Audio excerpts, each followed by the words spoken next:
Aksi baku hantam antara pemain sepak bola di babak penyisihan Piala Agustiar 2022 di Pangkalan Bun, Kabupaten Kota Waringin Barat terekam kamera warga. Video kericuhan ini pun menyebar dan viral di media sosial. Saat dikonfirmasi terkait penyebab kericuhan, baik RSSI FC dan PS Samudra belum ada yang merespon. Menurut keterangan sejumlah penonton yang berada di lokasi, aksi bermula saat pertandingan berakhir. Para pemain RSSI FC ingin bersalaman ke bench PS Samudra. Tiba-tiba ada salah satu pemain dari kedua tim terlibat aksi pukul yang berujung baku hantam semua pemain di lapangan. PSSI Kota Waringin Barat masih menyelidiki terkait penyebab kericuhan.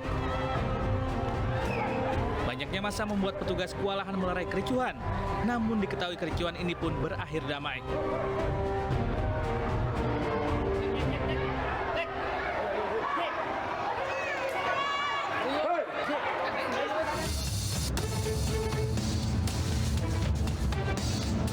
Komplotan bajing loncat yang beraksi di Jalan Raya Jayanti, Kabupaten Tangerang, Banten ini terekam kamera pengguna jalan. Dua pelaku berhasil membuka pintu peti kemas sebuah truk yang sedang melaju menuju Balaraja. Sementara seorang temannya membuntuti truk menggunakan sepeda motor.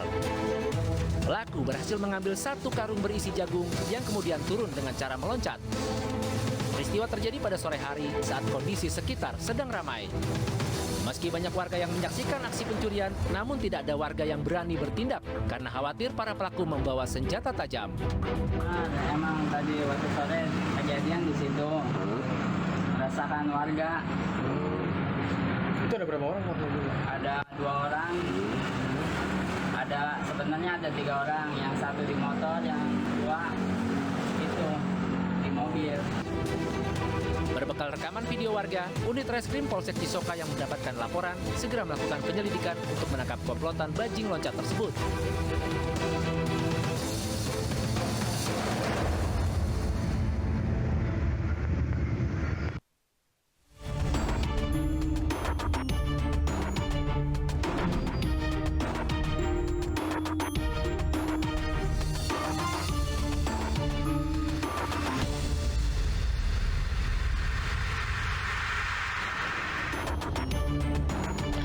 Dua kakek di Goa, Sulawesi Selatan berseteru terkait lahan perkebunan yang digarap bersama. Hubungan keduanya pun diketahui sudah lama tidak harmonis, hingga keduanya terlibat adu mulut yang berbuntut duel maut.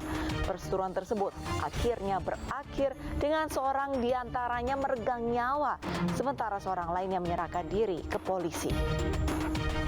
Pemirsa, selain kasus pembunuhan, selama 1 jam ke depan Realita juga akan menghadirkan berita-berita kriminal pilihan. Bersama saya, Arlista Hadi.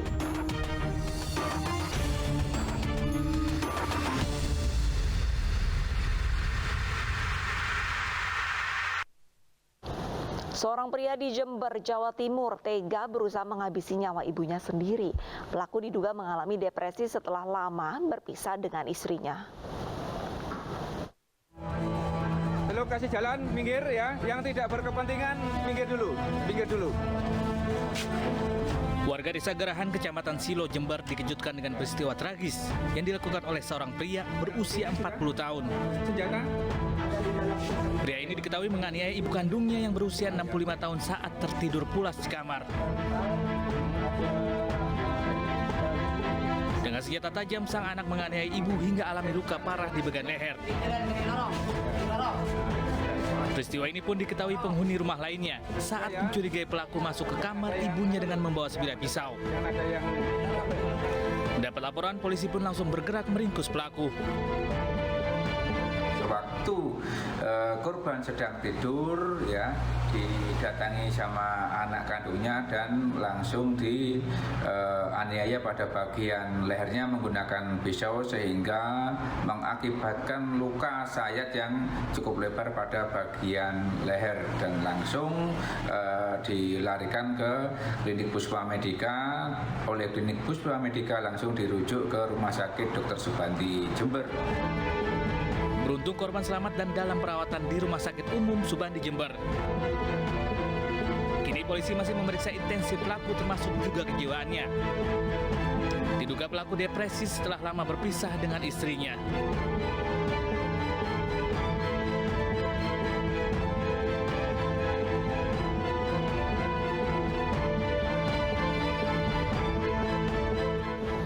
Seorang pemuda ditemukan tergeletak dengan luka di kepala dan punggung, diduga akibat terkena senjata tajam di Kendal, Jawa Tengah. Korban sempat dibawa ke rumah sakit, namun nyawanya tak bisa diselamatkan.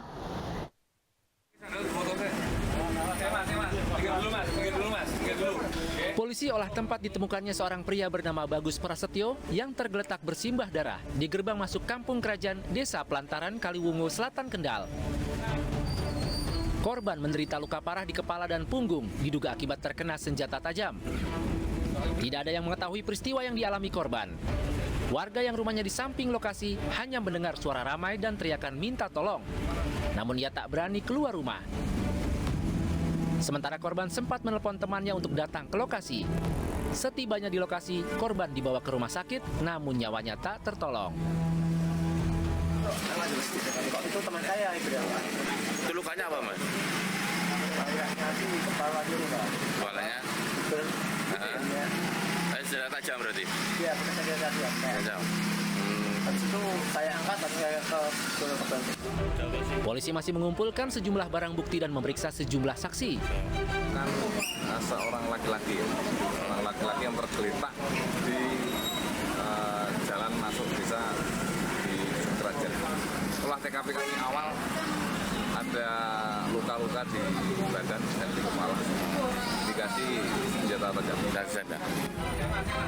Terdapat 8 luka tusuk dan sabetan senjata tajam di kepala korban.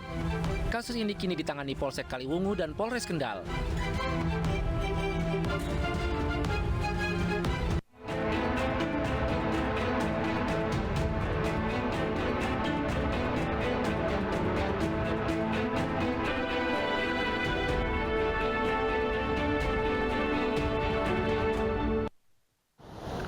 Diduga dipicu sengketa lahan, 2 lansia di Goa, Sulawesi Selatan terlibat perkelahian menggunakan senjata tajam. Akibatnya seorang tewas di lokasi kejadian, sementara pelaku segera menyerahkan diri ke polisi.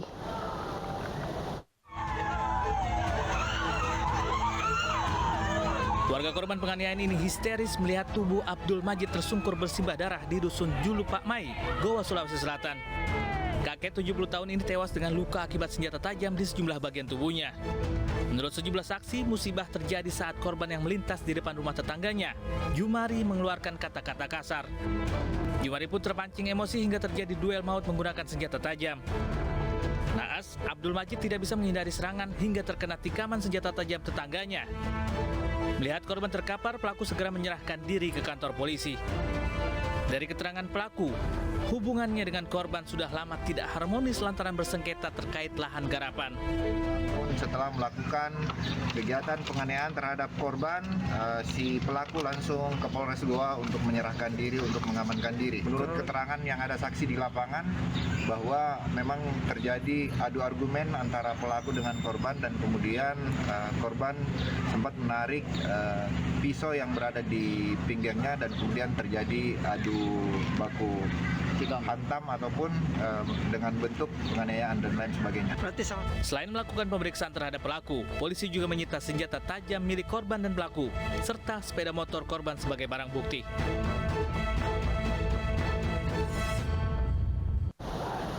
Buron selama 2 pekan, pelaku pembakaran rumah kepala desa Sembahe, Deli Serdang, Sumatera Utara ditangkap di wilayah Tanah Karo. Motif pelaku karena sakit hati setelah ditegur kades di depan banyak orang usai memotong daun pisang.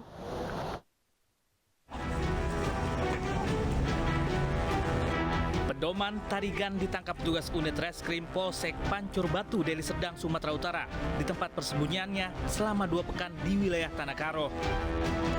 Pedoman merupakan pelaku pembakaran rumah kepala desa Sembahe pada pertengahan Juli lalu. Tersangka mengaku sengaja membakar rumah kades setelah ditegur korban di depan banyak orang hingga membuatnya malu. Pasalnya tersangka memotong daun pisang untuk alas duduk warga saat melihat peristiwa penemuan mayat di desanya. Polisi bisa segera mengidentifikasi pelaku karena sepeda motor pedoman Tarigan tertinggal di belakang rumah kades yang terbakar. 11, tepatnya pukul 6, beliau seorang diri melakukan pembakaran di rumah kades pada pukul 06.00 WIB. Ya, dengan mengendaki barang bukti sepeda motor termasuk 3 botol air mineral yang berisikan tisu dan dicampur oleh bahan minyak patralet. Nah, langsung pada saat lakukan pembakaran ini sepeda motor tersebut tinggal dan inilah merupakan bukti petunjuk kita untuk melakukan penyelidikan berikutnya. Tersangka terancam hukuman penjara selama 12 tahun karena dijerat pasal 187 tentang pembakaran yang dilakukan dengan sengaja.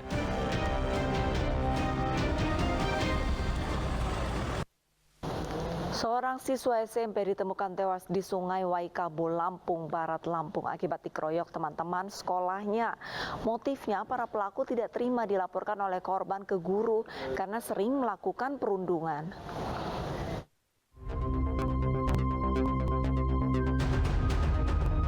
Polres Lampung Barat, Lampung menguak misteri pembunuhan siswa SMP yang jasadnya ditemukan di Sungai Waikabul pada Januari lalu. Polisi akhirnya menetapkan 6 tersangka yang semuanya merupakan teman sekolah korban.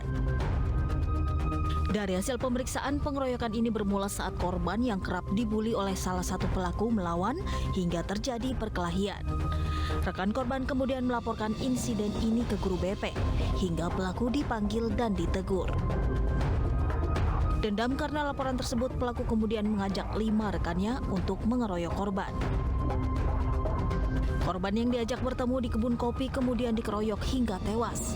Untuk menghilangkan jejak, pelaku membuang jasad korban ke Sungai Waikabul. Antara korban dan tersangka kontak fisik, tersangka ini kalah, mungkin masih timbul amarah atau dendam sehingga mereka merencanakan hal tersebut sampai dengan pengeroyokan dan meninggal dunia si korban. Polisi menyita barang bukti balok kayu yang digunakan pelaku saat mengeroyok hingga korban tewas. Sementara itu, ke-6 pelaku didampingi oleh Lembaga Perlindungan Anak Indonesia dalam proses hukumnya. Ke-6-nya dijerat Undang-Undang tentang Perlindungan Anak dengan ancaman hukuman 15 tahun penjara. Sebelumnya, jasad siswa SMP ditemukan di Sungai Waikabul yang awalnya diduga korban terpeleset dan tenggelam. Namun pihak keluarga curiga karena terdapat luka lebam di tubuh korban hingga meminta agar dilakukan visum. Setelah mendapatkan fakta penyebab kematian, keluarga langsung melapor ke polisi hingga kasus ini akhirnya terungkap.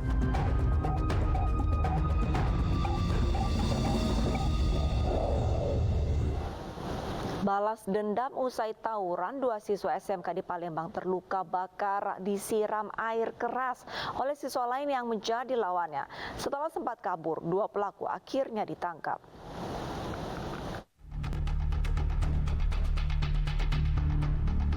Inilah rekaman CCTV saat 3 siswa SMK yang berboncengan motor berpapasan dengan kawanan siswa lain di Palembang, Sumatera Selatan. Tanpa diduga, kawanan siswa ini tiba-tiba menyiramkan air keras hingga mengenai 2 siswa yang berboncengan 3 tadi. Keduanya langsung turun dan minta pertolongan warga, sementara para pelaku langsung kabur. Polrestabes Palembang yang menyelidiki kasus ini kemudian menangkap 2 pelaku penyiraman yang juga siswa SMK. Dari pemeriksaan terungkap jika motif penyerangan ini adalah balas dendam setelah kedua kubu dari sekolah yang berbeda terlibat tawuran. Salah satu sekolah sempat terjadi tawuran, lalu kita amankan 2 orang pelakunya, korban juga sudah dirawat juga. Untuk selanjutnya kami akan mendalami ini karena pelaku juga masih sekolah juga, masih SMA juga. Untuk motifnya mereka masih akan saling serang, itu tetap kita akan dalami. 2 pelaku kini diperiksa intensif. Jika terbukti, keduanya dijerat dengan Undang-Undang Perlindungan Anak dengan ancaman hukuman 15 tahun penjara. Sementara 2 korban yang disiram air keras kini dirawat intensif di rumah sakit karena luka bakar serius.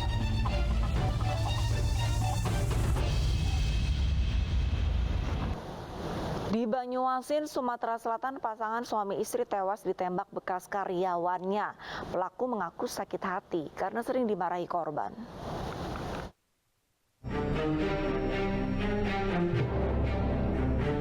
Warga Dusun Sei Sembilang, Sungsang, Kabupaten Banyuasin, Sumatera Selatan digegerkan dengan penemuan 2 orang warganya yang tewas membusuk di kebun tak jauh dari rumahnya.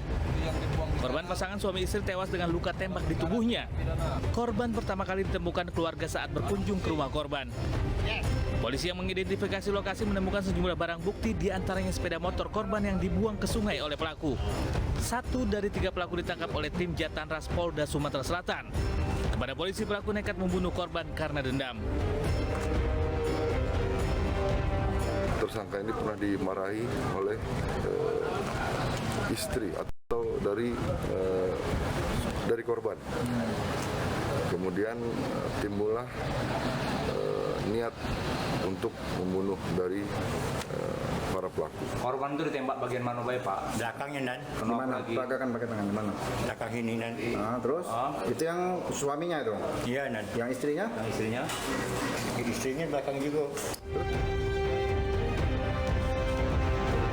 Tidak hanya membunuh, ketiga pelaku bahkan merampas sejumlah perhiasan dan ponsel milik korban. Pelaku terancam pasal berlapis dengan ancaman hukuman 20 tahun penjara.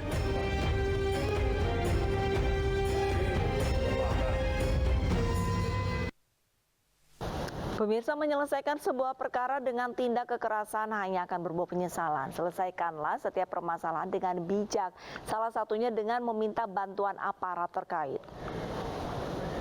Usai jeda, Realita akan segera kembali dengan informasi seorang istri dibunuh suaminya yang sedang mabuk. Tetaplah bersama kami.